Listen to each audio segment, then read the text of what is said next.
మీ మోకాల నొప్పులకు ఎటువంటి సర్జరీ లేకుండా ఎపియాన్ పెయిన్ క్లినిక్ అందిస్తున్న అత్యాధునిక చికిత్స.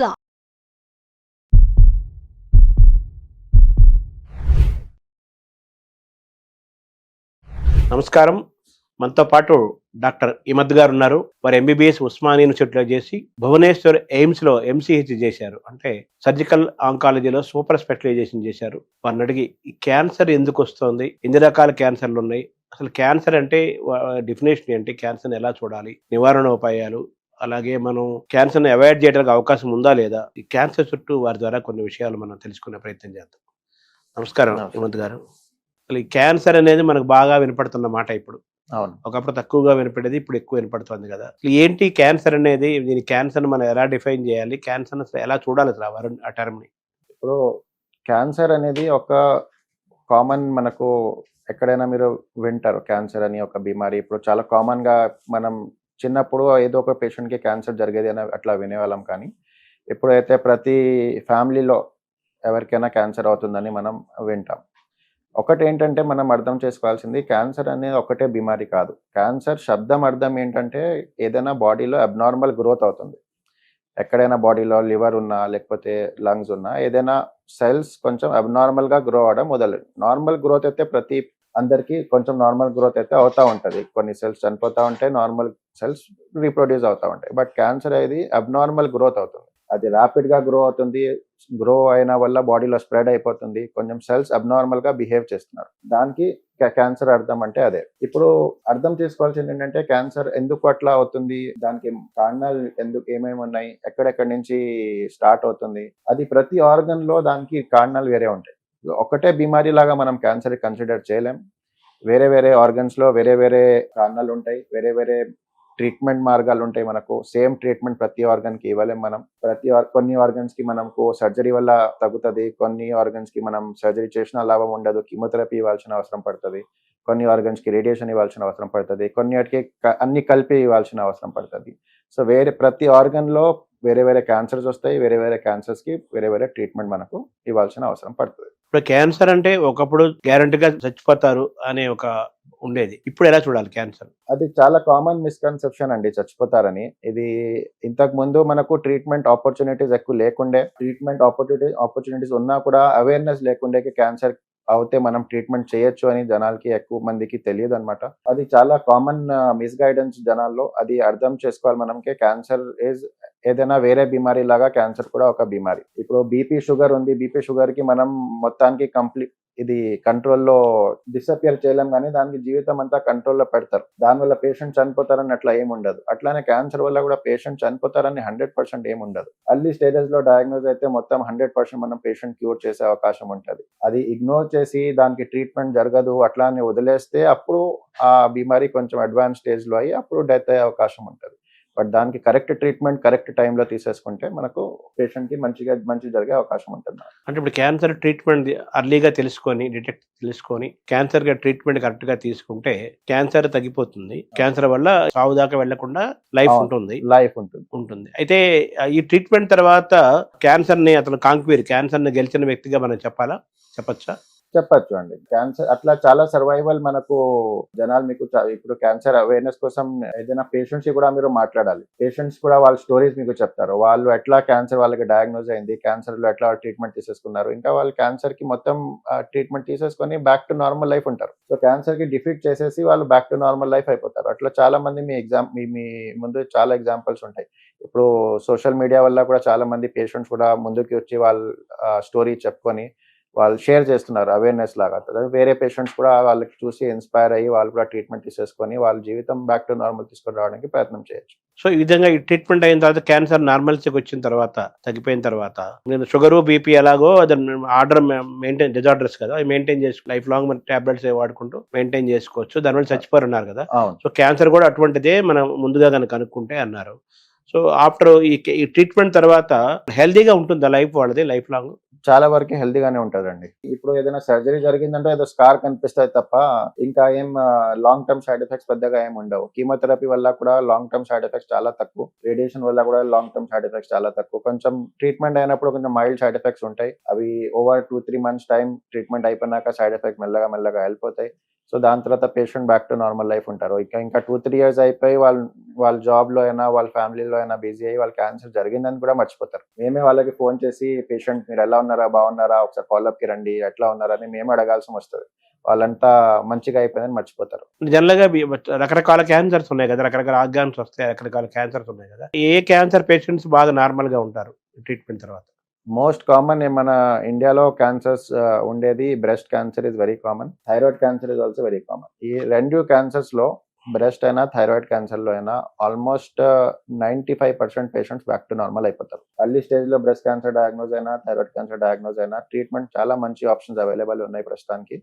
ఒకవేళ లాస్ట్ స్టేజ్ లో బ్రెస్ట్ క్యాన్సర్ తెలిసినా కూడా దానికి కూడా ట్రీట్మెంట్ ఉంది. సో బ్రెస్ట్ క్యాన్సర్ బిహేవియర్ వేరే క్యాన్సర్స్ లాగా లేదు. చాలా మంది బ్రెస్ట్ క్యాన్సర్ అయిపోయింది చనిపోతారని ఆ భయం అసలు ఉండకూడదు. వేరే క్యాన్సర్స్ లాగా బ్రెస్ట్ క్యాన్సర్ బిహేవ్ చేయదు. 4th స్టేజ్ ఉన్నా కూడా మేము పేషెంట్ 10 years వరకు బతకొచ్చు అని మనం ఆశ పెట్టుకోవచ్చు. ఫస్ట్ స్టేజ్ అయితే 100% పేషెంట్ నార్మల్ లైఫ్ ఉంటుందని మనం అట్లా డిసైడ్ అయిపోతాం. సో ఈ బ్రెస్ట్ క్యాన్సర్, థైరాయిడ్ క్యాన్సర్ కి ట్రీట్మెంట్ ఆప్షన్స్ చాలా బాగున్నాయి. ఈ థైరాయిడ్ క్యాన్సర్ అంటే దాన్ని ఎలా చూడాలి, అసలు ఎక్కడ ఏ పార్ట్కి వస్తుంది? థైరాయిడ్ అని మనకు అందరికి ఇక్కడ థైరాయిడ్ గ్లాండ్ అని నెక్ లో ఒకటి ఉంటది. ఇప్పుడు చాలా కామన్ గా మీరు పేషెంట్ కి థైరాయిడ్ వచ్చిందని ఏదో టర్మ్ లాగా మనం వింటాం. అది థైరాయిడ్ వచ్చిందని బేసికలీ థైరాయిడ్ గ్లాండ్ బాడీలో కొన్ని హార్మోన్స్ ప్రొడ్యూస్ చేస్తుంది. సో హార్మోన్ ఎక్కువ అయితే కొంచెం హైపర్ థైరాయిడిజం లాగా కొంచెం సిమ్టమ్స్ వస్తాయి, తక్కువ అయితే హైపర్ థైరాయిడిజం వల్ల అవుతుంది. మనం చూసేది హైపర్ థైరాయిడిజం, దానివల్ల థైరాయిడ్ రీప్లేస్మెంట్ మెడికేషన్స్ అట్లా రొటీన్ గా మనం చూస్తాం. బట్ థైరాయిడ్ క్యాన్సర్ కి దీనికి సంబంధం లేదు. థైరాయిడ్ క్యాన్సర్ ఆ థైరాయిడ్ గ్లాండ్ లో ఏదైనా గడ్డ డెవలప్ అయి పెద్దగా అయితే మనకు థైరాయిడ్ క్యాన్సర్ అని తెలుస్తుంది. సో ఆ పేషెంట్స్ కి ఇక్కడ కొంచెం నెక్ లో ఏదైనా స్వెల్లింగ్ అవుతుంది, ఏదైనా పెరుగుతుంది అని, అట్లా ఏమైనా మింగడానికి ఏమైనా ఇబ్బంది అవుతుంది, లేకపోతే వాయిస్ చేంజ్ ఏమైనా అవుతుందా, అట్లాంటి సిమ్టమ్స్ ఏమైనా డెవలప్ అయితే థైరాయిడ్ క్యాన్సర్ గురించి మనం ఆలోచించుకొని ఇమీడియట్ గా చూపెట్టుకోవాలి. ఈ థైరాయిడ్ గ్లాండ్ యొక్క ఇంపార్టెన్స్ ఏంటండి? What is the relevance? Thyroid gland production of thyroid hormone is the main function అండి. థైరాయిడ్ హార్మోన్ బాడీలో వేరే ఫంక్షన్స్ ఉంటాయి. బాడీ బ్యాలెన్స్ మెయింటైన్ చేయడానికి చాలా ముఖ్యమైన హార్మోన్. అది లేకపోతే వేరే వేరే సిమ్టమ్స్ మనకు డెవలప్ అవుతాయి. So thyroid hormone is main function thyroid gland. Thyroid అనేది అది కూడా షుగర్, బీపీ లాగా డిజార్డర్ అనాలా దాన్ని? అవును, లైఫ్ లాంగ్ టాబ్లెట్ వేసుకొని మెయింటైన్ చేసుకోవాలా? ఇప్పుడు షుగర్ బాడీలో మెయింటైన్ చేసేది ఇన్సులిన్. సో ఇన్సులిన్ తక్కువ అయితే మనం ఇన్సులిన్ రీప్లేస్మెంట్ అట్లా ఇస్తాం, దానివల్ల షుగర్ బిమారీ వచ్చిందని మనం మాట్లాడతాం. అట్లానే థైరాయిడ్ గ్లాండ్ వల్ల కూడా థైరాయిడ్ హార్మోన్, ఇన్సులిన్ కూడా ఒక హార్మోనే, థైరాయిడ్ హార్మోన్ కూడా ఒక హార్మోన్.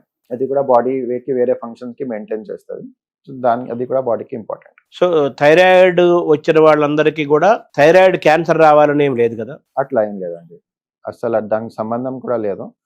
థైరాయిడ్ మోస్ట్లీ చిన్నప్పుడు ఎవరికైనా రేడియేషన్ ఎక్స్పోజర్ అయింది, అట్లా ఏమైనా జరిగితే పెద్ద అయినప్పుడు కొంచెం థైరాయిడ్ చేంజెస్ రావడానికి ఆప్షన్ ఉంటుంది, కారణం ఉంటుంది. బట్ హైపర్ థైరాయిడిజం వల్ల క్యాన్సర్ వస్తుందని అట్లా ఏం లేదు. సో ఇప్పుడు థైరాయిడ్ అసలు ఎందుకు వస్తుంది అంటారు సార్?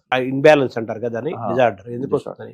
అది కొంచెం స్ట్రెస్ ఒక కారణం. బాడీకి ఆ స్ట్రెస్ కి మేనేజ్ చేయడానికి ఆ థైరాయిడ్ హార్మోన్ ప్రొడక్షన్ సరిపోకపోతే కొంచెం మనం రీప్లేస్మెంట్ చేయాల్సిన అవసరం పడుతుంది.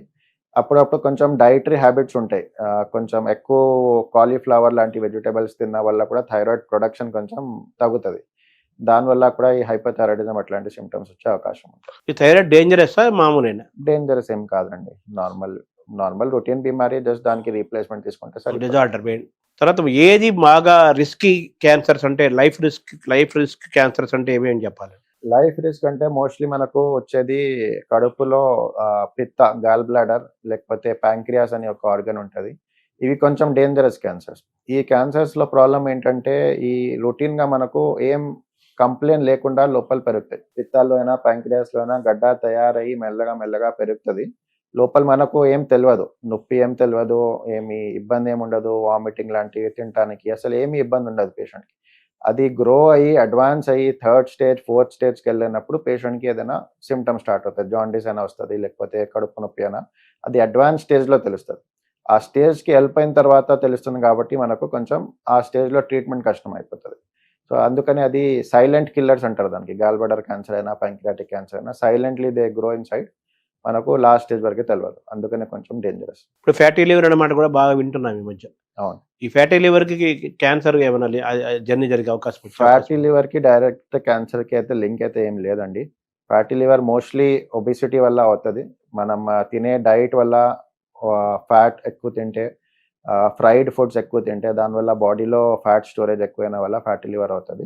ఫ్యాటీ లివర్ వల్ల క్యాన్సర్ రాదు, కానీ ఒబిసిటీ వల్ల క్యాన్సర్ అవుతుంది. ఒబిసిటీ చాలా కామన్ కారణం. మన డైట్ హ్యాబిట్స్ వల్ల బాడీలో ఫ్యాట్ అక్యుములేట్ అయిన వల్ల కొంచెం డైరెక్ట్ క్యాన్సర్కి లింక్ ఉన్న క్యాన్సర్స్ ఉన్నాయి. గర్భసంచిలో ఎండోమెట్రియల్ క్యాన్సర్ అని ఒక క్యాన్సర్ ఉంటుంది. అది చాలా కామన్. ఇప్పుడు మనం చాలా మంది అమ్మాయిల్లో, ఇప్పుడు ఇంతకుముందు ఎండోమెట్రియల్ క్యాన్సర్ అంటే మనం 60-65 ఇయర్స్లో చూసేవాళ్ళం, కానీ ఇప్పుడు యంగ్ ఏజ్లో 35-40-45 ఇయర్స్లో కూడా కొంచెం హెవీ వెయిట్ ఉన్న వాళ్ళకి ఒబిసిటీ వల్ల ఎండోమెట్రియల్ క్యాన్సర్ చాలా చూస్తున్నాం మేము ప్రాక్టీస్లో. సో మామూలు క్యాన్సర్ ఎన్ని రకాలుగా అనుకోవచ్చు? ఎన్ని రకాలు, ఏ ఆర్గాన్స్ ఎన్ని రకాలుగా? ఏదైనా మన బాడీలో ఏ ఆర్గాన్ అయినా, ఏ మసల్ అయినా, ఏ నర్వ్ అయినా, ఏ టిష్యూ అయినా, ఎక్కడైనా మనకు క్యాన్సర్ మొదలు అవ్వచ్చు. బ్రెయిన్ ఉన్నా, ఐస్ ఉన్నా, నోజ్ ఉన్నా, ఓరల్ నోట్లో అయినా, ఇది థ్రోట్లో అయినా, ఎక్కడైనా క్యాన్సర్ జరగచ్చు. మన చేతిలో ఉన్న ఫింగర్లో, నేల్లో అయినా, లేకపోతే ఇది చిన్న బోన్లో అయినా కూడా క్యాన్సర్ డెవలప్ అవ్వచ్చు. సో క్యాన్సర్ అని ఒకటే, మళ్ళీ అదే నేను చెప్తున్నా, క్యాన్సర్ అని ఒకటే బిమారీ కాదు, ఒక కలెక్షన్ ఆఫ్ బిమారీ. అది ఏదైనా ఆర్గన్ లో డెవలప్ అవ్వచ్చు. ఏదైనా ప్రతి ఆర్గన్ లో డెవలప్ అవ్వడానికి కారణాలు వేరే ఉంటాయి, ప్రతి ఆర్గన్ కి ట్రీట్మెంట్ వేరే ఉంటుంది. అంటే క్యాన్సర్ అంటే మామూలు కురుపులు, పుండు ఉంటుంది కదా, అవును. దానికి క్యాన్సర్ కి చాలా తేడా ఉంటుంది కదా. అవును. కురుపుల పుండుకి అది కొంచెం మామూలుగా మన ట్రామా వల్ల అయినా, ఇన్ఫెక్షన్ వల్ల అయినా జరగచ్చు. దానికి ట్రీట్మెంట్ తీసేసుకుంటే తగ్గిపోతుంది. కొన్ని అప్పుడప్పుడు మనకు అల్సర్ లాగా క్యాన్సర్ కూడా డెవలప్ అవుతుంది. బట్ ఆ అల్సర్ చూడడానికి ఎప్పుడైనా మీరు డాక్టర్ దగ్గర వెళ్తే డాక్టర్ చూసి అర్థం చేసుకుంటారు అది క్యాన్సర్ వల్ల ఉందా, లేకపోతే ఏదైనా ఇన్ఫెక్షన్ వల్ల ఉందా అని చూస్తే అర్థం అయిపోతుంది. సో ఇన్ని రకాల క్యాన్సర్స్ లో ఆర్గాన్స్ కి రకరకాల ప్లేసెస్ లో రకరకాలుగా వచ్చే number of cancers, types of cancers ఉన్నాయి కదా. ఇందులో మన ఇండియాలో బాగా ప్రిడామినెంట్ గా ఎక్కువగా వస్తున్న క్యాన్సర్స్ ఏమేం చెప్పాలి? ఇండియాలో ప్రస్తుతానికి అయితే టాప్ క్యాన్సర్స్ లో బ్రెస్ట్ క్యాన్సర్, ఇది గర్భసంచిలో సర్విక్స్ అని చెప్పినా కదా, సర్వైకల్ క్యాన్సర్, ఇంకా ఓరల్ నోట్లో జరిగేది క్యాన్సర్ చాలా కామన్. ఈ 3 క్యాన్సర్స్ చాలా కామన్ ఇండియాలో. అంటే ఈ 3 ఎందుకు వస్తున్నాయి? మనం డిఫరెంట్ గా ఒక్కొక్క క్యాన్సర్ గురించి మాట్లాడుకోవచ్చా? 3 గురించి. సో ఫస్ట్ మనం oral breast cancer, first breast cancer మాట్లాడినా కూడా, బ్రెస్ట్ క్యాన్సర్ మోస్ట్ కామన్. ఇప్పుడు లైఫ్ స్టైల్ చేంజెస్ చెప్పచ్చు, ఇంకా వర్క్ లైఫ్ స్ట్రెస్ చెప్పచ్చు, బాడీలో హార్మోనల్ చేంజెస్ డెవలప్ అవుతున్నాయి, కొంచెం మ్యారీడ్ లైఫ్ చేంజెస్ అయినా, బ్రెస్ట్ ఫీడింగ్ హ్యాబిట్స్ అయినా అని కొన్ని లాస్ట్ ఫ్యూ ఇయర్స్లో చాలా చేంజెస్ అవుతున్నాయి మన డైలీ లైఫ్లో. సో దానివల్ల కొంచెం బ్రెస్ట్ క్యాన్సర్ ఇన్సిడెన్స్ కొంచెం మెల్లగా పెరుగుతుంది. Most common is hormonal changes and life stress. Body stress వల్ల కూడా హార్మోనల్ చేంజెస్ డెవలప్ అయ్యి బ్రెస్ట్ క్యాన్సర్ డెవలప్ అవుతుంది. ఇది బ్రెస్ట్ క్యాన్సర్ సంబంధించిన. బట్ బ్రెస్ట్ క్యాన్సర్ కి ట్రీట్మెంట్ కూడా చాలా మంచి జరుగుతుంది. టెన్షన్ ఏం తీసుకోవాల్సిన అవసరం లేదు. డెవలప్ అయినా కూడా ఏదైనా వేరే బిమారీ లాగా దానికి ట్రీట్మెంట్ తీసేసుకుంటే మొత్తం 100% క్యూర్ అయ్యే అవకాశం ఉంటుంది. ఓరల్ క్యాన్సర్ ఎందుకు? ఓరల్ క్యాన్సర్ కి మోస్ట్ కామన్ కాజ్ అయితే గుట్కా వల్ల అవుతుంది. మన దేశంలో టొబాకో చూయింగ్, గుట్కా, స్మోకింగ్, ఇది చాలా కామన్ యూస్ అవుతుంది. దీనివల్ల ఓరల్ క్యాన్సర్ డెవలప్ అయ్యే అవకాశం చాలా ఎక్కువ ఉంటుంది. అలాగే ఈ స్మోకింగ్ వల్ల కూడా ఓరల్ క్యాన్సర్ డెవలప్ అవుతుంది. ఓకే. తర్వాత ఇది సర్వైకల్ క్యాన్సర్ కి మోస్ట్ కామన్ కాజ్ ఇన్ఫెక్షన్ అండి. హైజీన్ మెయింటైన్ చేయకపోతే అది హెచ్పివి అనే ఒక వైరస్ ఉంటుంది. హెచ్పివి వైరస్ వల్ల సర్వైకల్ క్యాన్సర్ డెవలప్ అయ్యే అవకాశం చాలా ఎక్కువ ఉంటుంది. ఒకటి మంచి పాయింట్ ఏంటంటే, ఇప్పుడు మనకు హెచ్పివికి వ్యాక్సినేషన్ అవైలబుల్ ఉంది. చిన్నప్పుడే అమ్మాయిలకి 9 to 14 years ఏజ్ టైంలో 2 డోస్ వ్యాక్సిన్ తీసేసుకుంటే ఫ్యూచర్లో హెచ్పివి వైరస్ ఇన్ఫెక్షన్ రాకుండా ఉంటుంది. ఆ ఇన్ఫెక్షన్ రాకపోతే మళ్ళీ ఫ్యూచర్లో సర్వైకల్ క్యాన్సర్ కూడా డెవలప్ అయ్యే అవకాశం ఉండదు. సో అది ఒక పాజిటివ్ పాయింట్ సర్వైకల్ క్యాన్సర్ కి. ప్రస్తుతానికి అయితే ఇండియన్ గవర్నమెంట్ ద్వారా అయితే సర్వైకల్ క్యాన్సర్ కి వ్యాక్సిన్ అవైలబుల్ లేదు. బట్ అది కూడా నేషనల్ ఇమ్యునైజేషన్ ప్రోగ్రామ్ లో ఇంక్లూడ్ చేద్దామని అది డిస్కషన్ నడుస్తుంది. మోస్ట్లీ ఈ ఇయర్ అయినా నెక్స్ట్ ఇయర్ వల్ల అయినా అది నేషనల్ ఇమ్యునైజేషన్ ప్రోగ్రామ్ లో ఇంక్లూడ్ అయిపోవచ్చు. ఈ సర్వైకల్ క్యాన్సర్ ఇన్ఫెక్షన్స్ వల్ల అన్నారు కదా, ఇన్ఫెక్షన్స్ ఎందుకు వస్తాయి? హెచ్పివి ఇన్ఫెక్షన్ మోస్ట్లీ హైజీన్ వల్ల అయినా, లేకపోతే సెక్షువల్ ట్రాన్స్మిషన్ వల్ల స్ప్రెడ్ అవుతుంది. It is kind of an STD, sexually transmitted disease. అది చాలాసారి హైజీన్ మెయింటైన్ చేయకపోయినా కూడా అది అవుతుంది. అది మన సెక్షువల్ ప్రాక్టీసెస్ పైన డిపెండ్ అవుతుంది. సో మనకు లైఫ్ రిస్క్ అంటే మీరు చెప్పిన ఇందాక చెప్పిన 3 క్యాన్సర్ 2 ఈ క్యాన్సర్ 3 క్యాన్సర్స్ లో బ్రెస్ట్ క్యాన్సర్ లో లైఫ్ రిస్క్ చాలా తక్కువ, సర్విక్స్ క్యాన్సర్ లో కూడా లైఫ్ రిస్క్ చాలా తక్కువ. సర్వైకల్ క్యాన్సర్ కూడా సర్వైకల్ క్యాన్సర్ కి స్టేజ్ 1 లో డిటెక్ట్ చేయడానికి మనకు ఆప్షన్స్ ఉన్నాయి. ఇప్పుడు రొటీన్ స్క్రీనింగ్ లో ప్యాప్స్మియర్ అని ఒక టెస్ట్ చేస్తారు. ప్యాప్స్మియర్ ఇప్పుడు ప్రతి గైనకాలజిస్ట్ విజిట్ లో ఇప్పుడు రొటీన్ గా ప్యాప్స్మియర్ అని మినిమం చిన్న టెస్ట్ ఉంటుంది. అది జస్ట్ ఒక స్వాబ్ తీసేసి అప్పటికప్పుడు 5-10 మినిట్స్ లో మనకు తెలిసిపోతుంది. అది ఉంటే ఇమీడియట్ గా ట్రీట్మెంట్ మొదలు పెడితే దానికి కూడా ఆల్మోస్ట్ 95% మనం పేషెంట్ కి కాపాడొచ్చు అని మనకు అవకాశం ఉంటుంది. బ్రెస్ట్ క్యాన్సర్ కూడా చిన్న లంప్ డయాగ్నోజ్ అయినా లేకపోతే రొటీన్ గా మ్యామోగ్రామ్ కూడా 40 years అబౌవ్ ఉంటే అడ్వైస్ చేస్తారు. అది కూడా ఎర్లీ స్టేజ్ లో మనకు తెలిసిపోతుంది. దాంట్లో కూడా మంచి ట్రీట్మెంట్ జరుగుతుంది. ఓరల్ క్యాన్సర్ ఒకటే కొంచెం అగ్రెసివ్ ఉంటుంది. ఎర్లీ స్టేజెస్లో డయాగ్నోస్ అయితే ట్రీట్మెంట్ మంచిగా అవుతుంది. కానీ చాలా మంది పేషెంట్స్ ఇది గుట్కా వల్ల కొంచెం రెడ్నెస్ ఉందని ఇగ్నోర్ చేసి కొంచెం లేట్ స్టేజ్లో వస్తారు. సో మేము అందరికి ఇదే చెప్తాము, కొంచెం ఇది టూత్ లూజ్ అయినా కొంచెం చిన్న అల్సర్ ఉన్నా ఏదైనా ఇమీడియట్గా చూపెట్టుకుంటే అది చిన్నగా ఉన్నప్పుడు ట్రీట్ చేసేస్తే మంచిగా ఉంటుంది. ఓరల్ క్యాన్సర్ ఒక్కసారి అడ్వాన్స్ అయిందంటే దానికి ట్రీట్మెంట్ చాలా కష్టం అయిపోతుంది. మనం ట్రీట్మెంట్ అయితే చేస్తాం కానీ అది మళ్ళీ తిరిగి వచ్చే అవకాశం చాలా ఎక్కువ ఉంటుంది. ఇప్పుడు మామూలుగా క్యాన్సర్ అనగానే గ్యారంటీగా చచ్చిపోతాడు అన్నారు. ఇందాక మీరు ఆన్సర్ చేశారు, అందరూ చచ్చిపోవాల్సిన అవసరం ఏం లేదు, అవును. హ్యాపీగా ఉండొచ్చు. అయితే ఎందుకు అందరికీ ఫైనల్ స్టేజెస్లోనే క్యాన్సర్ హాస్పిటల్కి క్యాన్సర్ డాక్టర్ని కలుస్తున్నారు కదా, అది ఎందుకు జరుగుతుంది? ముందు మనకు సిమ్టమ్స్ తెలియవా? దాని ఎలా మనం దాని నుంచి ఎలా బయటపడాలి? ఇది ల్యాక్ ఆఫ్ అవేర్నెస్ చెప్పొచ్చు మనం. ఇంకా అవేర్నెస్ కాకుండా ఇప్పుడు ఒక పెద్ద కల్ప్రిట్ మన రిలేటివ్స్ కూడా అనుకోవచ్చు. చాలాసార్లు ఏమవుతుందంటే ఏదైనా సిమ్టమ్ వల్ల పేషెంట్స్ డాక్టర్ దగ్గర పోకుండా ఫ్యామిలీలో అయినా రిలేటివ్స్తో అయినా డిస్కస్ చేస్తారు. డాక్టర్ కన్సల్ట్ అయ్యే ముందే వాళ్ళు ఫిక్స్ అయిపోతారు మనం ట్రీట్మెంట్ తీసుకున్నా మనకు ఏం లాభం ఉండదు. చాలాసార్లు ఏమవుతుందంటే ఒక పేషెంట్కి బ్రెస్ట్ క్యాన్సర్ డయాగ్నోజ్ అయిందంటే వాళ్ళ రిలేటివ్స్ చెప్తారు వాళ్ళ డాక్టర్ దగ్గర వెళ్ళారు, ట్రీట్మెంట్ తీసుకున్నారు, ఏం లాభం కాలేదు, చనిపోయారని. సో అది వాళ్ళ మైండ్లో ఫిక్స్ అయిపోయి ట్రీట్మెంట్ దగ్గరికి వెళ్ళరు. సైడ్ ఎఫెక్ట్స్ అవుతాయి, ఈ ట్రీట్మెంట్ మనకు ఎందుకు అని అది వాళ్ళ ముందు నుంచి ఫిక్స్ అయిపోతారు. బట్ వాళ్ళు అర్థం చేసుకోవాల్సింది ఏంటంటే ఆ పేషెంట్ చనిపోయారు సరే, కానీ వాళ్ళకి ఆ పేషెంట్కి ఏ బీమారీ ఉండే, ఏ రకం క్యాన్సర్ ఉండే, ఏ స్టేజ్లో డయాగ్నోస్ అయింది, ఏం ట్రీట్మెంట్ తీసుకున్నారు, అవి అన్నీ ఏం తెలియదు. ఏం తెలియకుండానే మన ఫ్యామిలీ వాళ్ళు క్యాజువల్గా చెప్పేస్తారు ఆ పేషెంట్కి ఆ బీమారీ ఉండే, మీకు కూడా అదే బీమారీ వచ్చేసింది ఏమో. అంటే వాళ్ళకైతే తెలియదు బేసికలీ ఏం బీమారీ ఉందని, కానీ ఇండైరెక్ట్గా క్యాన్సర్ అని కొరిలేట్ చేసేస్తారు. ఇది ఈ క్యాన్సర్ ఆ క్యాన్సర్ సేమ్ అని అనుకుంటారు. సో ఎప్పుడైనా మనకు ప్రాపర్ ఇన్ఫర్మేషన్ ఏదైనా క్యాన్సర్ డాక్టర్ దగ్గరే దొరుకుతుంది. ఎప్పుడైనా ఏదైనా డౌట్ ఉన్నప్పుడు ఫస్ట్ క్యాన్సర్ డాక్టర్కి పోయి కలవాలి, ఫ్రాంక్గా మాట్లాడాలి, ఆప్షన్స్ ఏమైనా అర్థం చేసుకోవాలి, దాని తర్వాత ఏమైనా డెసిషన్ తీసుకోవాలి. మన చుట్టూ వాళ్ళు ఏం చెప్తున్నారని దానిపైన మనం డెసిషన్ తీసుకుంటే ఆ ప్రాబ్లం చాలా కామన్. మన డాక్టర్ మాట వినకుండా చుట్టూ ఉన్న వాళ్ళ మాట ఎక్కువ వింటారు. దానివల్ల ట్రీట్మెంట్ డిలే అయిపోతుంది. ట్రీట్మెంట్ డిలే అయితే స్టేజ్ అడ్వాన్స్ అయితే మనకు ప్రాబ్లమ్స్ వస్తాయి. మన బాడీలో క్యాన్సర్ వచ్చిందని మనం వచ్చే అవకాశం ఉందని వచ్చిందని లేకపోతే మామూలుగా ప్రీ డయాబెటిక్ అంటుంటారు కదా, అవును. టైప్ 1 టైప్ 2 ఇలాగ చెబుతుంటారు కదా, అలాగా అవును. మన బాడీలో క్యాన్సర్ వచ్చే అవకాశం ఉందని సిమ్టమ్స్ లేదా వస్తుందని మనం ముందుగానే గుర్తించలేమా క్యాన్సర్ని మనం? కొన్ని ఏదైనా అబ్నార్మల్ సిమ్టమ్ బాడీలో డెవలప్ అవుతుంది. మీకు రొటీన్ కాకుండా ఏదైనా ఉండని, కడుపు నొప్పి ఉన్నా లేకపోతే ఏదైనా ఆయాసం లాగా ఉన్నా, తలనొప్పి ఉన్నా, ఏదైనా మీకు కొన్ని రోజులు ఏదైనా చిన్న ప్రాబ్లం ఉన్నా మహా అయితే ఒక వారం 2 వారంలో మీకు తగ్గిపోవాలి. ఒకవేళ మీకు తగ్గట్లేదు, ఏదైనా సిమ్టమ్ ఉండని తగ్గట్లేదు అంటే మీరు డాక్టర్కి కన్సల్ట్ అయితే మంచిది. సో క్యాన్సర్ వేరే వేరే రకాలలాగా ప్రజెంట్ అవ్వచ్చు, వేరే వేరే ఆర్గన్లో ప్రజెంట్ అవ్వచ్చు. మనం ఒకటే సిమ్టమ్ దీని గురించి ఆలోచించుకోండి అని మనకు చెప్పడానికి లేదు. ఏదైనా సిమ్టమ్ ఉండొచ్చు, ఏదైనా స్వెల్లింగ్ ఉండొచ్చు, అది పర్సిస్ట్ అవుతుంది, తగ్గట్లేదు, 2 weeks దాటిపోయింది, 3 weeks దాటిపోయింది, అట్లానే ఉంది, తగ్గట్లేదు, ఇంకా పెరుగుతుంది అంటే ఆ క్యాన్సర్ వైపు మనకు థాట్ పోవాలి, మనం డాక్టర్కి కన్సల్ట్ అవ్వాలి. అంటే అసలు డాక్టర్ దగ్గరికి వెళ్లకుండానే క్యాన్సర్ అవేర్నెస్ అంటే మనం ఎలా అవేర్నెస్ తెచ్చుకోవాలి క్యాన్సర్ పట్ల? కొన్ని కామన్ ఆర్గన్స్కి అయితే మనకు అర్థం అవుతుంది. ఇప్పుడు బ్రెస్ట్ క్యాన్సర్లో కొంచెం లంప్ డెవలప్ అవుతుంది. ఇది ఓరల్ క్యాన్సర్లో అయితే ఓరల్ మీకు అల్సర్ లాగా అయినా ఏదైనా ఫామ్ అవుతుంది. లంగ్ క్యాన్సర్లో మీకు ఆయాసం లాగా అయినా లేకపోతే తెమ్మడలో రక్తం రావడం అట్లా ఏమైనా జరుగుతుంది. సర్విక్స్ క్యాన్సర్లో బ్లీడింగ్ అవ్వచ్చు, లేకపోతే తెల్లబట్ట అట్లా ఎర్రబట్ట అయినా అవ్వచ్చు. అది వేరే వేరే క్యాన్సర్స్కి వేరే వేరే సిమ్టమ్స్ గురించి మనం ఈ 4 కామన్ క్యాన్సర్స్ గురించి 4 కామన్ సిమ్టమ్స్ ఇవి. దీని గురించి కొంచెం మనం జాగ్రత్త ఉండాలి. స్క్రీన్ టెస్ట్లు కూడా చేయాలంటుంటారు కదా, స్క్రీన్ టెస్ట్ల ఉపయోగం ఏంటి? స్క్రీనింగ్ టెస్ట్లో ఈ సిమ్టమ్స్ డెవలప్ అయ్యాక ముందు చాలా ఎర్లీ స్టేజ్లో ఉన్నప్పుడు కూడా మనం క్యాన్సర్కి డయాగ్నోస్ చేయొచ్చు. నార్మల్ స్క్రీనింగ్ టెస్ట్ పేషెంట్లో చేయరు. స్క్రీనింగ్ టెస్ట్ నార్మల్ మనుషులు చేస్తారు. ఇప్పుడు మీరైనా నేనైనా ఇప్పుడు ఓరల్ స్క్రీనింగ్ చేయాలనుకోండి, మనకు ఇప్పుడు చూడ్డానికి అయితే ఏం లేవు. లోపల మీకు కూడా ఏం లేదు. నాకు కూడా ఏం లేదు. అయినా కూడా మనం పోయి జస్ట్ ఒకటి యూవీ లైట్ కింద అయినా లేకపోతే దానికి స్క్రీనింగ్ సిస్టమ్‌లో అయినా మళ్ళీ ఒకసారి ఎగ్జామిన్ చేపిస్తే మనకు కనపడతలేదు గానీ లోపల ఉన్నా కూడా మనకు బయట పడతది. అది క్యాన్సర్ డెవలప్ అయ్యకముందు లేకపోతే చాలా ఎర్లీ స్టేజ్‌లో మనకు డయాగ్నోస్ అయిపోతే మనం ఇమ్మీడియేట్‌గా దానికి ట్రీట్మెంట్‌కెళ్ళిపోవచ్చు.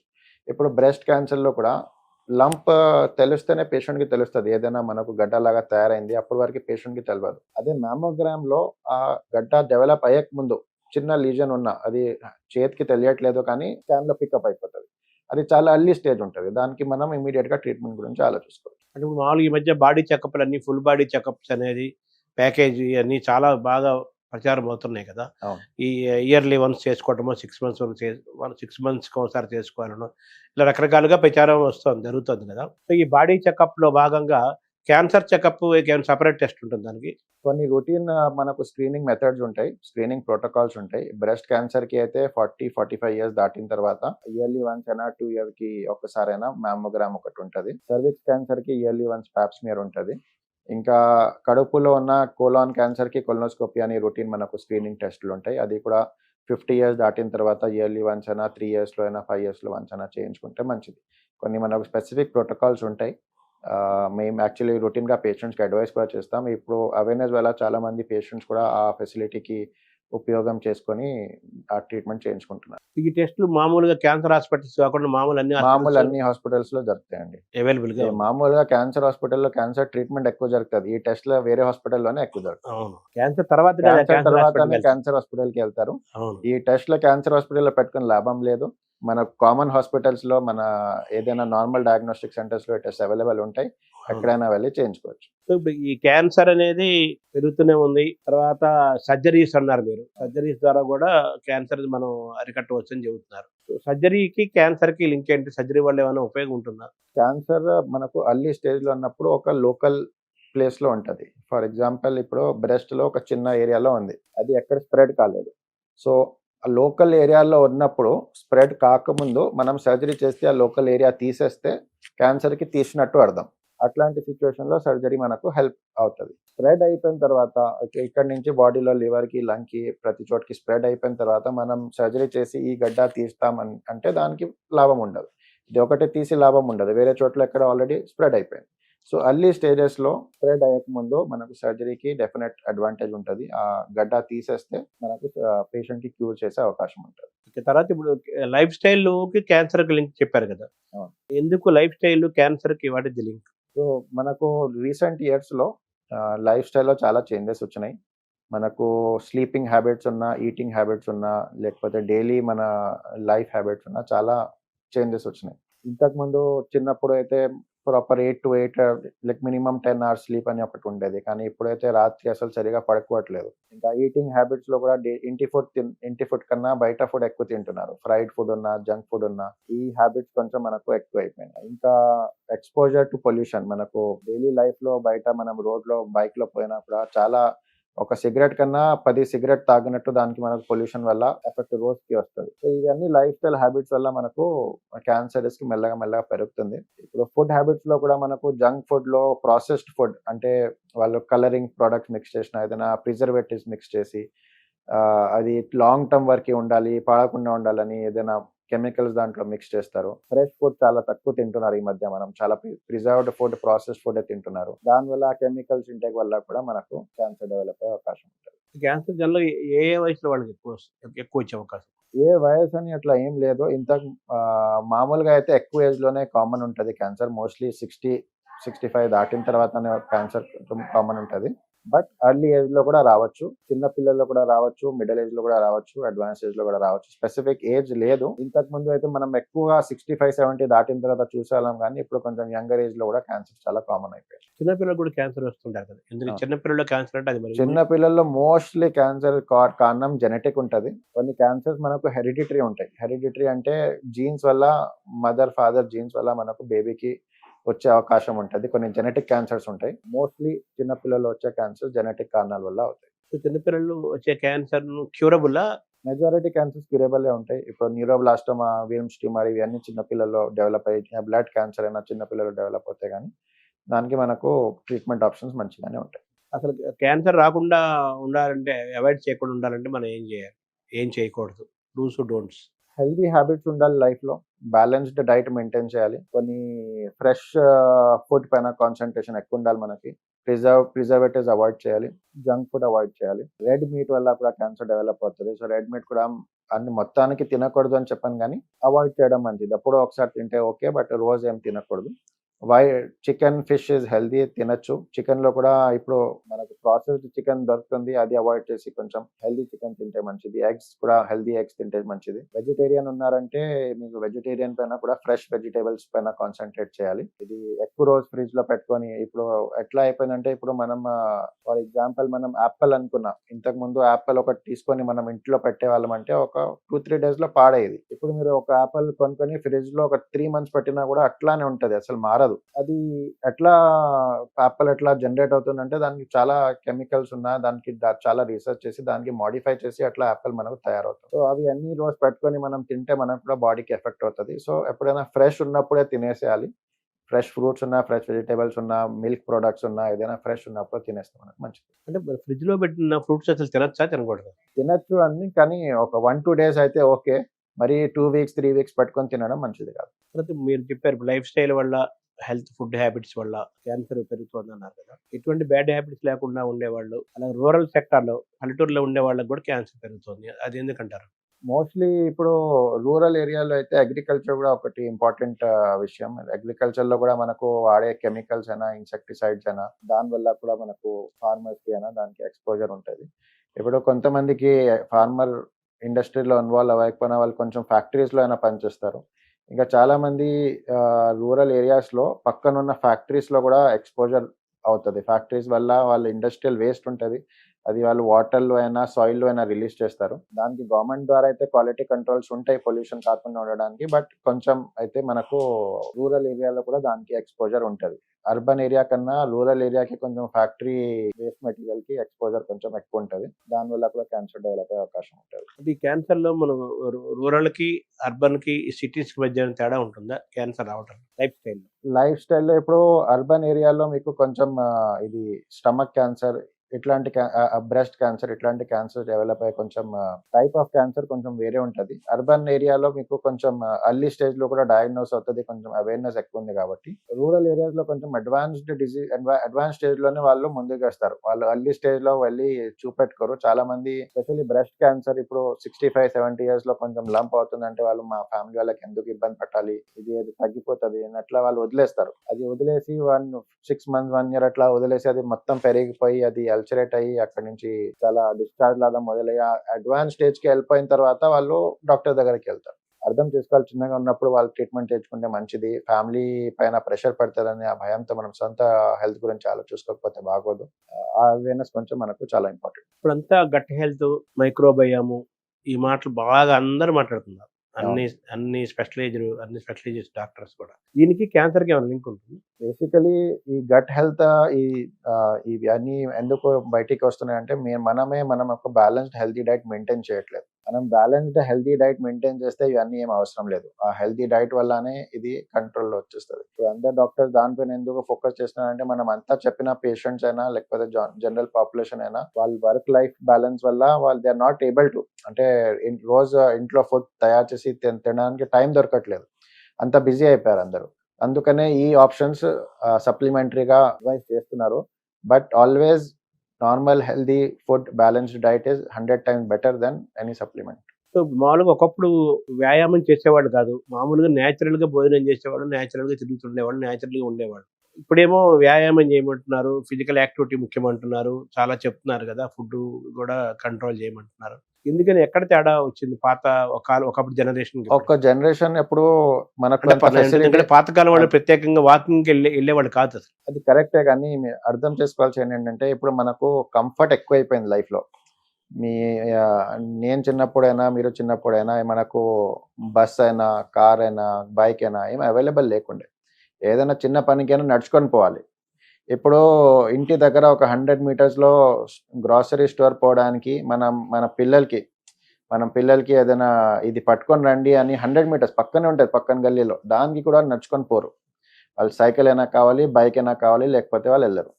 సో ఆ లైఫ్ స్టైల్లో మన చేంజ్ వచ్చేసింది. చిన్న ఎఫర్ట్ కూడా మనం సొంతగా చేయట్లేదు. మొబిలిటీ లేదు. మొబిలిటీ లేదు. మొత్తం బాడీ మొబిలిటీ లేని వల్ల మొత్తం బాడీ అది స్టిఫ్ అయిపోతుంది. జాయింట్స్ లో కూడా స్టిఫ్నెస్ వచ్చేస్తుంది. ఎక్సర్సైజ్ ఏం లేనట్టు అయిపోయింది. ఇంతకు ముందు ఎక్సర్సైజ్ చేయాల్సిన అవసరం లేకుండా డైలీ లైఫ్ యాక్టివిటీ వల్ల ఆల్రెడీ అది మెయింటైన్ అయ్యేది.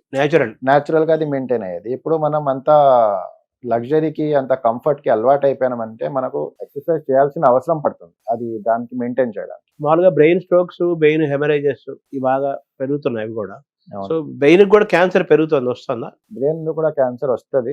స్ట్రోక్ హిమరేజ్ వల్ల అని కాదు, వేరే కారణాలు ఉంటాయి. మోస్ట్లీ బ్రెయిన్ లో క్యాన్సర్స్ మోస్ట్ కామన్ అయితే వేరే ఏదైనా చోటుకి బ్రెస్ట్ అయినా లంగ్ అయినా ఎక్కడైనా స్టార్ట్ అయ్యి దానికి ఇగ్నోర్ చేస్తే బ్రెయిన్ కి స్ప్రెడ్ అవుతుంది. సో అది ఒకటి మెయిన్ బ్రెయిన్ లో ప్రెజెంట్ అయ్యేది. అది కాకుండా బ్రెయిన్ లో కూడా స్టార్ట్ అయ్యే క్యాన్సర్స్ ఉంటాయి. కొన్ని చిన్న పిల్లల్లో కూడా బ్రెయిన్ క్యాన్సర్స్ చాలా కామన్. అది దానికి కూడా ట్రీట్మెంట్ ఆప్షన్స్ ఉంటాయి. మనకు సర్జరీ, రేడియేషన్, కీమోథెరపీ 3 మార్గాలు ఆప్షన్స్ ఉంటాయి వేరే వేరే క్యాన్సర్స్ కి. బ్రెయిన్ లో కూడా మళ్ళీ వేరే రకాల క్యాన్సర్స్ ఉంటాయి. దానికి మనకి ట్రీట్మెంట్ ఆప్షన్స్ ఉంటాయి. ట్రీట్మెంట్ మంచిగానే జరుగుతుంది. బ్రెయిన్ ట్యూమర్స్ అంటారు కదా. అవును. ఈ ట్యూమర్ కు క్యాన్సర్ కి మళ్ళీ లింక్ చెప్తుంటారు కదా, అదేమైనా ఉందా డిఫరెన్స్? ట్యూమర్ అంటే బేసికలీ ఏదైనా బాడీలో ఏదైనా గ్రోత్ అవుతుందంటే దానికి ట్యూమర్ అంటారు. ఆ ట్యూమర్ బెనైన్ ఉండొచ్చు, మాలిగ్నెంట్ ఉండొచ్చు. మాలిగ్నెంట్ ఉంటే దానికి క్యాన్సర్ అంటారు. బెనైన్, మాలిగ్నెంట్ లో తేడా ఏంటంటే బెనైన్ అయితే అక్కడే గ్రో అవుతుంది, స్ప్రెడ్ అవ్వదు. మాలిగ్నెంట్ అంటే అది స్ప్రెడ్ అయ్యే అవకాశం ఉంటుంది. దాంట్లో ఆ స్ప్రెడ్ అయ్యే అవకాశం ఉన్న ట్యూమర్ కి క్యాన్సర్ అంటారు. So cancer free society, cancer free లోకం కంట్రీ ఉండాలంటే మీరు ఏం సజెస్ట్ చేస్తారు డాక్టర్ గా పబ్లిక్? అవేర్నెస్ ఈజ్ ఇంపార్టెంట్ అండి. చాలా మంది అవేర్నెస్ పైన ఫోకస్ ఉండాలి. Healthy habits, physical fitness, obesity పైన మనం ఫైట్ ఈజ్ వెరీ ఇంపార్టెంట్. ఈ ఒబేసిటీ చాలా కామన్ అయిపోతుంది, ఒక ఎపిడమిక్ లాగా తయారవుతుంది ఒబేసిటీ. వెయిట్ పైన కాన్సన్ట్రేషన్ కూడా చాలా ఇంపార్టెంట్. సో బిఎంఐ అనేది స్టిల్ యాక్టివ్ గా ఉంది కదా, వర్డ్ బిఎంఐ. ఇప్పుడు బిఎంఐ అయితే ఒక ఇంక్రీజింగ్ ట్రెండ్ లో ఉంది. ఓవర్ వెయిట్ కేటగిరీలో ఎక్కువ ఉంది ఇప్పుడు, నార్మల్ వెయిట్ కేటగిరీలో లేదు. మొత్తం ఒబేసిటీ కేటగిరీలో అయితే ట్రెండ్ పోలేదు ఇంకా, బట్ ఓవర్ వెయిట్ కేటగిరీకి మెల్లగా వెళ్తుంది. అది నాట్ ఎ గుడ్ సైన్. మనకు వెయిట్ గురించి ఆలోచించుకోవడం చాలా important. So BMI same parameters ఉన్నాయా, ఇప్పుడు మారాయి? సేమ్ పారామీటర్స్ ఉన్నాయి.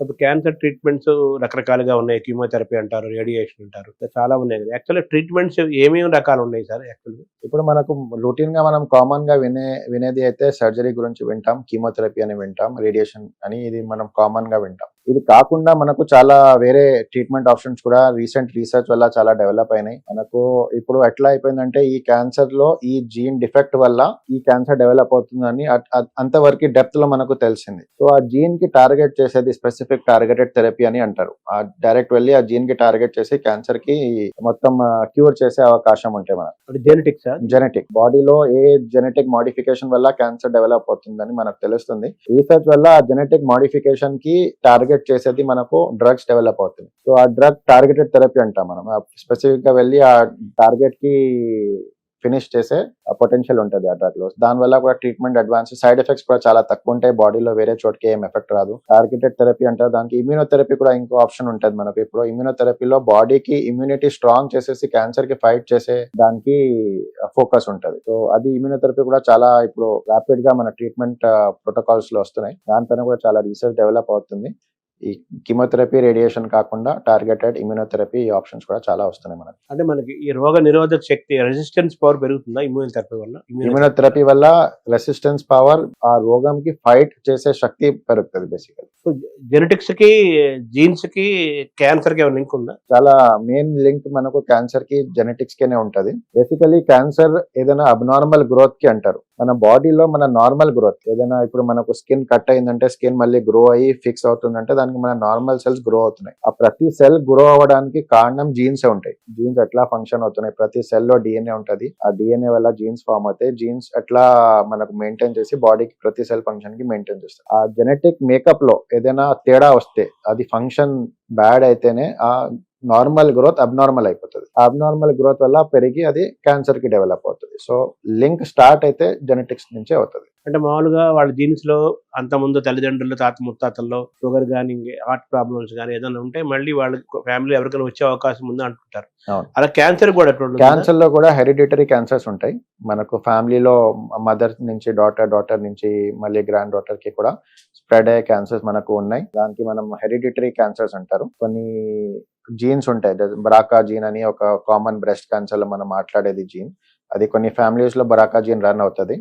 సో సో ఒకవేళ మదర్కి బ్రాకాజిన్ పాజిటివ్ ఉంటే డాటర్కి బ్రాకాజిన్ పాజిటివ్ ఉండొచ్చు. సో అట్లాంటి పేషెంట్స్కి బ్రెస్ట్ క్యాన్సర్ డెవలప్ అవ్వచ్చు అని మనకు ముందు నుంచి తెలుస్తుంది. ఒక మదర్కి క్యాన్సర్ ఉంది, మనం బ్రాకాజిన్ టెస్ట్ చేసినా పాజిటివ్ ఉంది, డాటర్గా పాజిటివ్ ఉంది, డాటర్కి బ్రెస్ట్ క్యాన్సర్ జరగచ్చు అని మనకు ముందు నుంచి తెలుస్తుంది. దీనికి ఒక క్లాసిక్ ఎగ్జాంపుల్ మనకు ఈ మీడియాలో చాలా ఇది పాపులర్ అయింది. అప్పుడు యాంజెలినా జోలీ అని ఒక హాలీవుడ్ యాక్ట్రెస్ ఉండే, ఆమెకి బ్రాకా పాజిటివ్ ఉండే. సో ఆమె నాకు బ్రెస్ట్ క్యాన్సర్ రాకుండా ఉండడానికి ఆమె బ్రెస్ట్ 2 సైడ్ తీపించుకుని దానికి మళ్ళీ వేరే మెథడ్తో రీకన్స్ట్రక్షన్ చేయించుకున్నారు. సో దానివల్ల బ్రెస్ట్ క్యాన్సర్, ఆమెకి బ్రెస్ట్ టిష్యూ లేకపోతే బ్రెస్ట్ క్యాన్సర్ డెవలప్ అయ్యే అవకాశం 0 అయిపోతుంది. సో మనకు ముందు నుంచి హెరిడిటరీ సిండ్రోమ్స్ లో మనకు ఈ క్యాన్సర్ డెవలప్ అవ్వచ్చు అని మనకు ముందు తెలుసు. దానికి మనం ప్రొఫైలాక్టిక్ గా ఏదైనా స్టెప్ తీసుకోవచ్చు. అట్లాంటి బ్రెస్ట్ క్యాన్సర్ లాగానే ఇప్పుడు కోలాన్ లో కూడా, అంటే మన పేగల్లో, పెద్ద పేగల్లో కూడా కొన్ని హెరిడిటరీ క్యాన్సర్స్ ఉంటాయి. HNPCC అనే చాలా కామన్ క్యాన్సర్, దాంట్లో కూడా కోలాన్ క్యాన్సర్ డెవలప్ అవుతుందని చాలా హై రిస్క్ ఉంటుంది. సో అట్లాంటి పేషెంట్స్ కి యంగ్ ఏజ్ లోనే 15-20 years లోనే మనం రొటీన్ గా కొలనోస్కోపీ చేయించుకొని చూస్తారు. ఏదైనా ఇమీడియట్ గా స్టార్టింగ్ స్టేజ్ లోనే డయాగ్నోస్ అయ్యి ఏమైనా స్టెప్ తీసుకోవడానికి మనకు అవకాశం ఉంటుంది. కొన్ని ఫ్యామిలీస్ లో రౌండ్ అవుతాయి, చాలా కామన్. అవేర్నెస్ వల్ల కొంచెం తెలుస్తుంది. అంటే ఈ క్యాన్సర్ ట్రీట్మెంట్ కాస్ట్ ఎక్స్పెన్సివ్ మామూలుగా ఉంటుంది, సామాన్యులకు అందుబాటులో ఉంటుంది? ఏదైనా వేరే బిమారీ లాగా క్యాన్సర్ ట్రీట్మెంట్ కి కూడా కాస్ట్ అయితే ఉంటది. ప్రైవేట్ హాస్పిటల్స్ కి వెళ్తే మనకు ఏ హాస్పిటల్ కి వెళ్తున్నారు దాన్ని బట్టి మనకు కాస్ట్ ఉంటది. బట్ కాస్ట్ అవుతుందని మనం క్యాన్సర్ ట్రీట్మెంట్ కి మనం అవాయిడ్ చేయడం మంచిదే కాదు. ఒకవేళ అఫోర్డబిలిటీ లేదు, ప్రైవేట్ హాస్పిటల్ కి వెళ్ళలేమంటే మనకు గవర్నమెంట్ ద్వారా నుంచి చాలా స్కీమ్స్ అవైలబుల్ ఉన్నాయి, గవర్నమెంట్ హాస్పిటల్స్ అవైలబుల్ ఉన్నాయి. గవర్నమెంట్ హాస్పిటల్స్ లో కూడా అదే ట్రీట్మెంట్ జరుగుతుంది. ప్రైవేట్ హాస్పిటల్లో ఏం జరుగుతుంది, గవర్నమెంట్ హాస్పిటల్ కూడా అదే ట్రీట్మెంట్ జరుగుతుంది.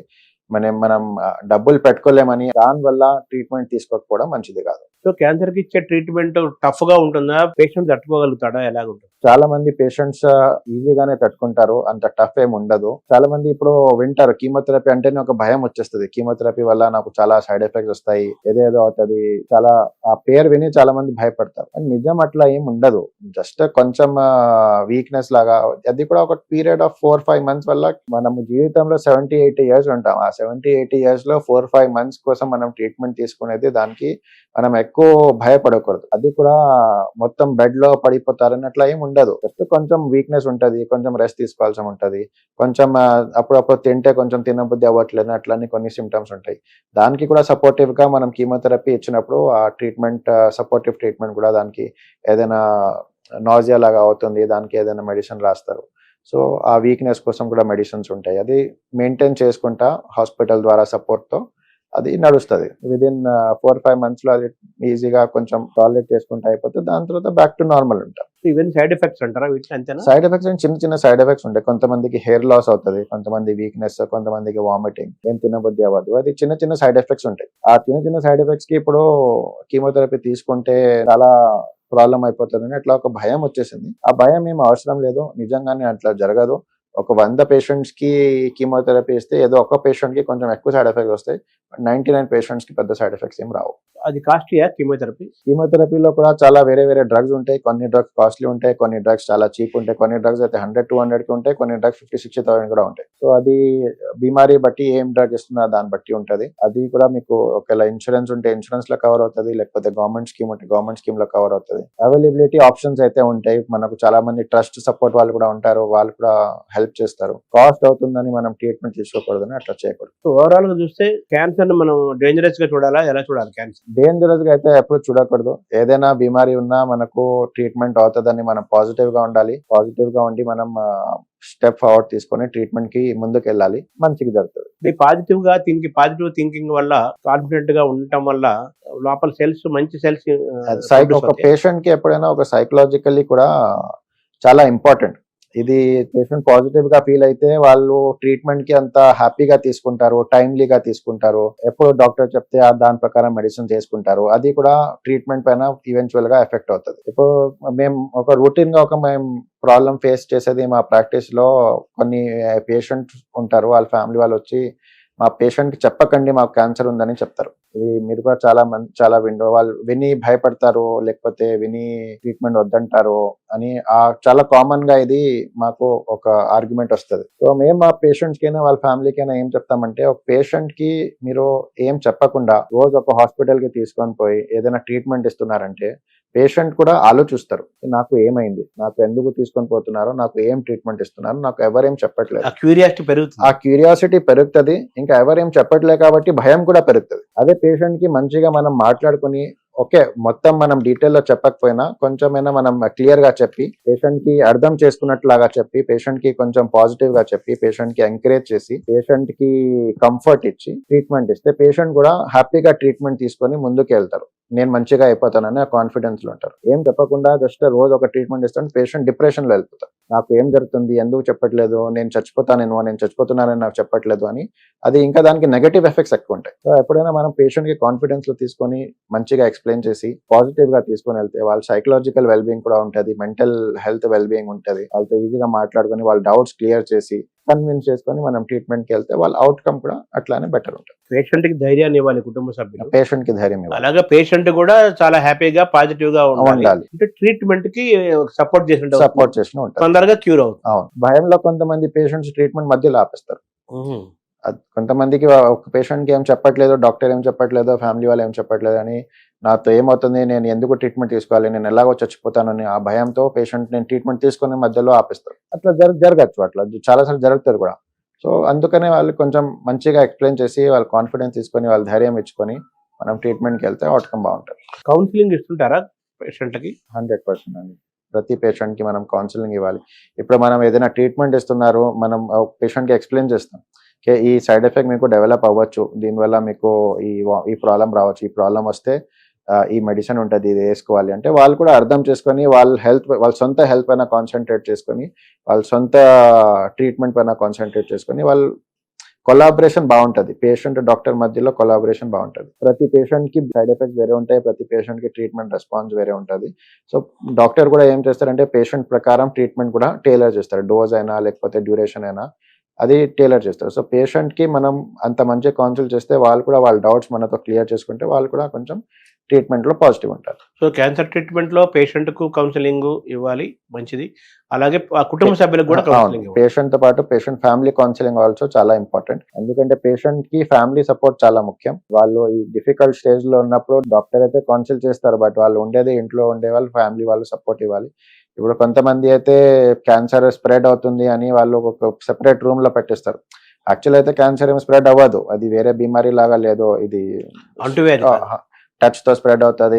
వాళ్ళు అది కూడా ఒక మిస్కన్సెప్షన్, ఒక మిత్ లాగా ఉంటుంది కొంతమందికి. ఆ కౌన్సిలింగ్ కూడా చాలా important. As a family member treat చేయాలి, పేషెంట్ కి హ్యాపీగా ఉండడానికి మనం ట్రై చేయాలి. అవి అన్ని కూడా మేము ఫ్యామిలీకి ఎక్స్ప్లెయిన్ చేస్తాం. సో క్యాన్సర్ అనేది ఈజీగా మనం తగ్గించవచ్చు. క్యాన్సర్ రాకుండా ఉండాలంటే మన లైఫ్ స్టైల్ మార్చుకుంటే క్యాన్సర్ మ్యాక్సిమం తగ్గిపోతుంది. ఇప్పుడు మెడికల్ గా అడ్వాన్స్డ్ గా ట్రీట్మెంట్స్ చాలా వచ్చాయి కాబట్టి క్యాన్సర్ గురించి పెద్దగా భయపడాల్సిన అవసరం లేదు. అట్ ది సేమ్ టైం మనం క్యాన్సర్ రాకుండా ఉండాలంటే చాలా జాగ్రత్తగా ఉండడం కూడా ఈక్వల్లీ ఇంపార్టెంట్.